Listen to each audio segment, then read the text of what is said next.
What is up, you guys? And welcome back to Sport Champs, Street Champs exclusive sports podcast. I got my man Dave to my right. I got my hood on. And my boy Winston is actually in Denver, so he's not here. No Winston. He has a great alibi for why he's not attending this Tell him episode. why, dude. Because he's going to watch, and I just saw the announcement now, the number one seed in the NBA, the Denver Nuggets play. Whew. Damn, I'm jealous. Yeah. If you don't got court sides, I ain't jealous anymore. There's not a bad seat in Ball Arena, bro. Yeah, you're right. It's going to be a hype time. Last time he went to a Denver Nuggets game, unless I'm mistaken, was with me, because him and I went during the Warriors series last year. Game 3. Got to see like Curry do his thing, Jordan Poole. Very close game. It was awesome. So Warriors got the dub that night. I really hope the Nuggets get the dub so Winston can have such a good time. Shout out to Winston, man. Winston always in the cut when he's here, but not right now. It's all good. He sent us his parlay piece, though. Yes. We'll announce that later, but just wanted to let you guys know at the top, we do not have a Winston here. That is why I'm shaded up like Slim Shady in my hood. That's why we have Deryk wrapping up some cords in the back where Winston would usually sit. Yeah, and we got ZZ kind of thinking about where she can experiment litter boxing. Yeah, he's putting cords in a box, and she's looking like she's going to poop in the box. Yep. I like it, man. I like it a lot. All right.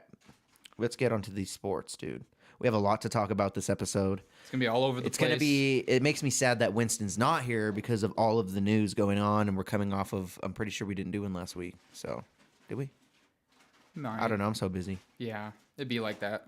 I don't think we did. Wait, did we? Did we do a Sport Champs last week? Yes. We did? We lost our parlay. Oh, we did lose the parlay. Yeah, I forgot. We did do one. We did do one. Okay, I'm opening up these documents. And honestly, should we start at the top? We can go in whatever order, but if you want to like bounce around, I think on the top for me, since it like kind of hits me. It's on the top. More home. Opening the doc. It's easy to remember. It's easy to say. I grew up on this dude. You know, watching this guy. Rest in peace to Ken Block. Is what we got to start with. Very sad news. Fucking dying at the age of 55 due to a snowmobile accident. And, you know, the reports are all saying, I know we're kind of late to the news because we're starting on a Friday, but basically his snowmobile fell on top of him.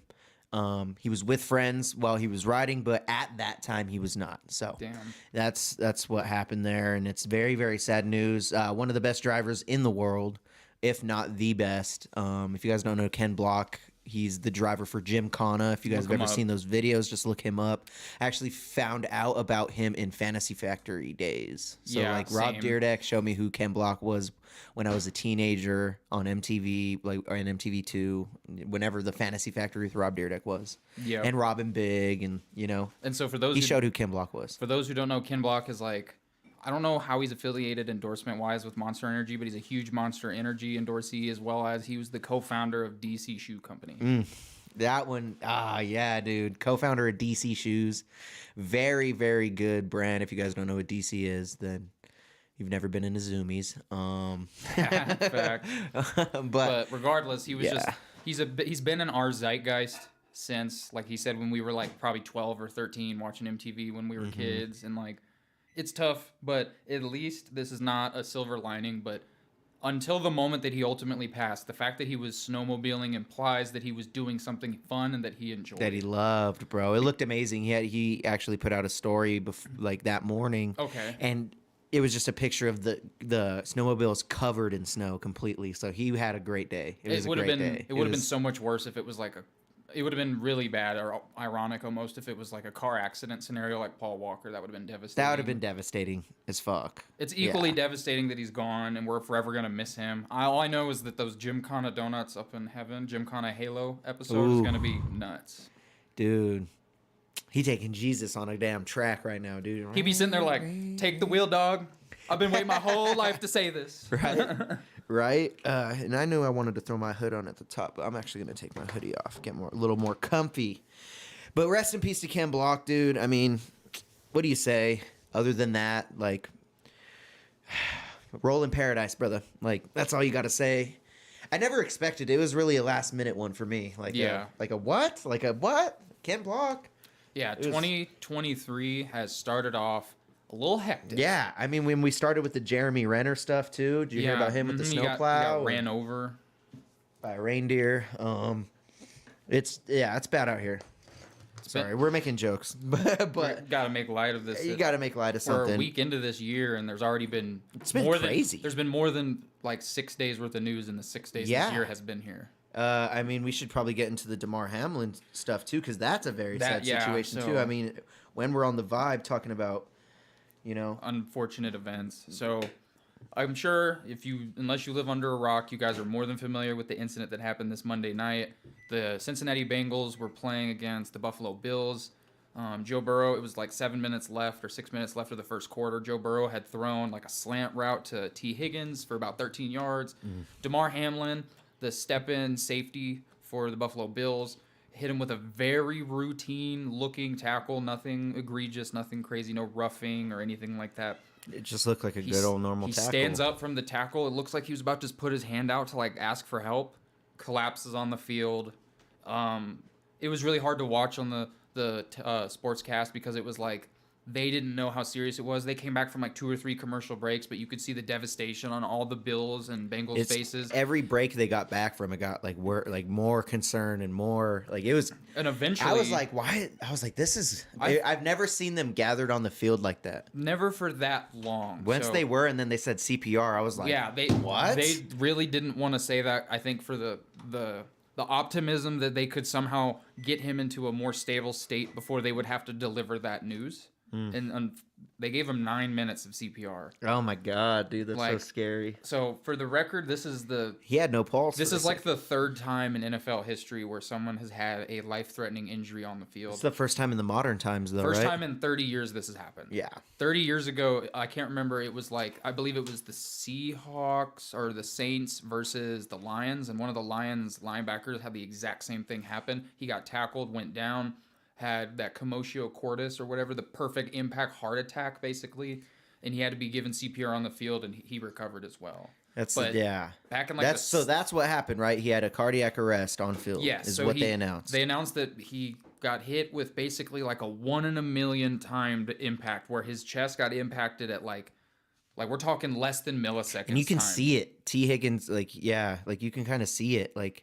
His helmet hits his chest, which is a normal. There was hit. nothing about that they would have. T. Higgins didn't do anything wrong. Like there's nothing. There's no point to blame. This routine was a hit. Freak accident. Yeah. And it really shook everyone in the athletic community. I heard. I don't know how true this is, but somebody told me that he had a pacemaker in on his heart. I don't think that's true. I have not heard that. I don't think he'd be playing football if that was true. He's 24 years old. I really doubt Damar Hamlin did. I don't know. Yeah, I heard that and I was like, what? I was like, why would he be playing football if he has that in? I don't know about that, but the significance of this moment had a lot of I wouldn't use the word repercussions to imply that this was like a punishment, but these were the effects of this event happening. So when it happened, both sides of the field were like visibly shook. They just saw one of their comrades go down and receive CPR to prevent them from dying for 9 minutes. That is not if it was like, there's just nothing about that you can have like a wall to emotionally. That's going to affect you. So for the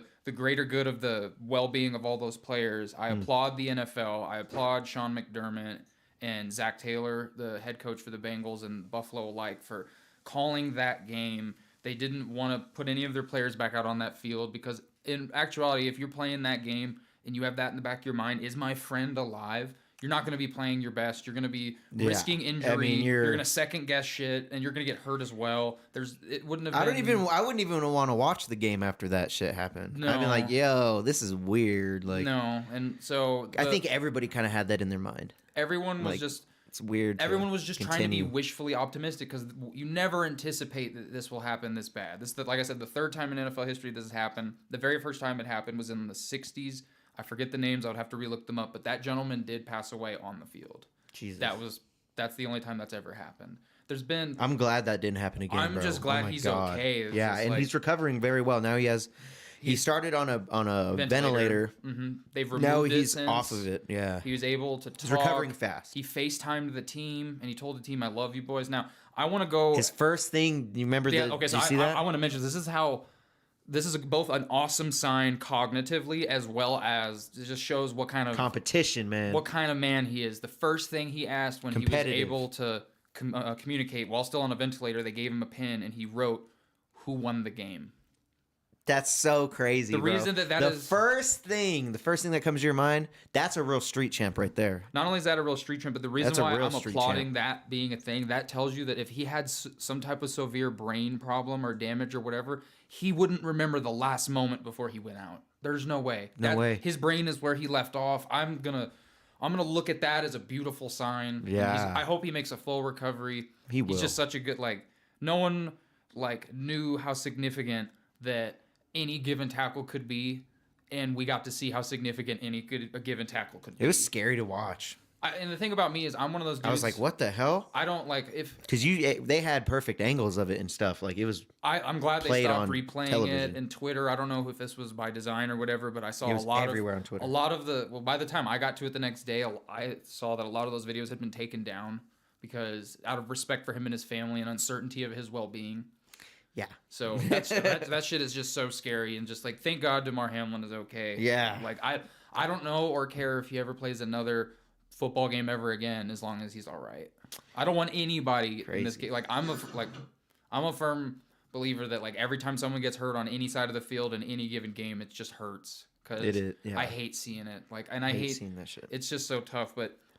Now that we've kind of covered the sensitive side of this, we kind of got to talk about the football implications of this. Yeah, and there's a lot. One thing I wanted to touch on that too, though, we did mention that he wrote on the Who Won the Game. One beautiful thing, we gotta state their response to him on that. So he wrote Who Won the Game, and all they wrote was "You won the game of life" is what they wrote, which is crazy. Shout out. Is this fucking? It sounds like we're in a fucking movie. Honestly, shout out the University of Cincinnati Medical Center. Yeah, and all those first responders as well as the medical staff for the Buffalo Bills. Because that shit doesn't matter. A Buffalo Bills medical staff person was the dude who gave him CPR for 9 minutes. It's that dude's maybe making 56 to $70K a year doing that, and he's out here saving lives, bro. God bless him. Right. That is another thing, yeah. I'm not trying to open up a bag of worms on payment. I'm just trying to say that. That is I don't even want to talk about that because we could go on that for our whole time that we're here. Yeah. But yeah, it's great. It was crazy to watch in the modern day is what I'll end with. And we hope you a speedy recovery. Damar Hamlin, even though you'll probably never see this, but if you do, God bless you, bro. Yeah, God bless you, dude.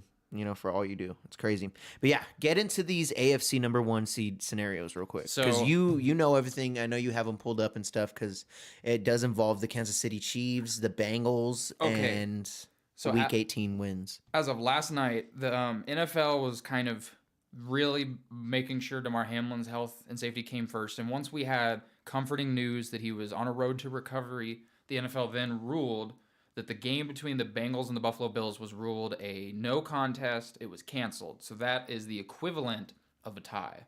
The reason that is important is because as a Chiefs fan, I was rooting for the Bengals to win because if the Bengals beat the Bills would have one less win than the Chiefs, and the Chiefs would have a half-game lead on the AFC number 1 seeding.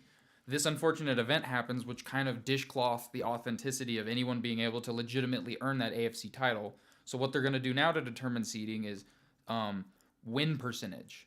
The Chiefs, if we win Sunday, we win the AFC number 1 seed, but it's kind of unfair because the Bengals and the Bills couldn't authentically finish their game and then determine who the winner would have been.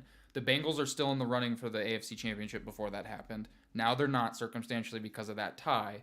They do clinch the AFC North, which that's kind of a big deal because their last game is against the Baltimore Ravens, so that was kind of for the division at that point.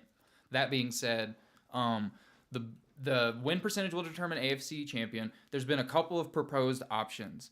The option is if any team who's affected by this who didn't get to play, aka if the Chiefs go up against the Bills or the Bengals go up against the Bills. Again, I don't know about seeding if that's possible, but just humoring that.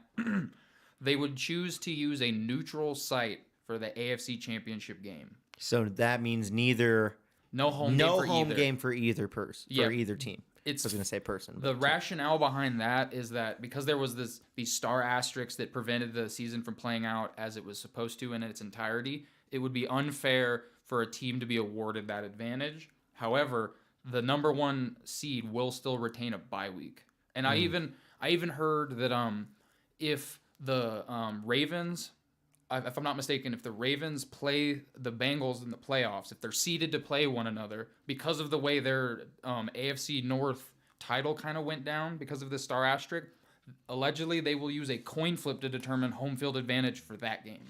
Because Baltimore could have earned it, Bengals could have earned it. But unfortunately, these things happened, and the NFL was in a pickle, and they kind of had to rule on it. They had the show had to go on because they still run a business. We just didn't want to talk about that in light of the Damar Hamlin situation. Crazy. We've never really seen a NFL season like this. COVID year we did, but yeah, you're right. It was different. They rescheduled things. They reintroduced. Not like this though. They didn't postpone or cancel an entire game. They just shuffled games. It's crazy what one game means, you know, like when you look at it in the expanded things. At the end of the day, obviously, for this whole situation, the game's a game. It doesn't matter when it comes to human life. Yep. But it's just crazy to kind of see what happens because the business side of it, when one game is, you know, changed out of nowhere. Yeah, you know, when something shocking happens, like this is crazy. It's very, very sad. There's no other way to view it. And then it's unfortunate that the way it played out with respect to the AFC number 1 seeding, because moving forward, there's going to be a lot of what ifs that people will humor when reflecting on this year. Like, what if the Bengals went out and win that game? Like, there was some people on Twitter were alleging that, including a reputable source, Bengals were going to go off. They were saying the Bengals, they could have given the Bengals that win on the pretenses that they had the score. They didn't do that out of respect for both ball clubs, which I commend.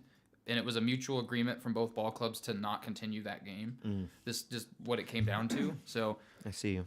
It's very unfortunate. This had a huge ripple effect. And again, Damar Hamlin's safety and personal health will always come first in the situation. Just because we're talking about these other sides of the details does not mean we're saying any backhanded things towards the whole thing. I don't want that to be a narrative. First concern is people. And then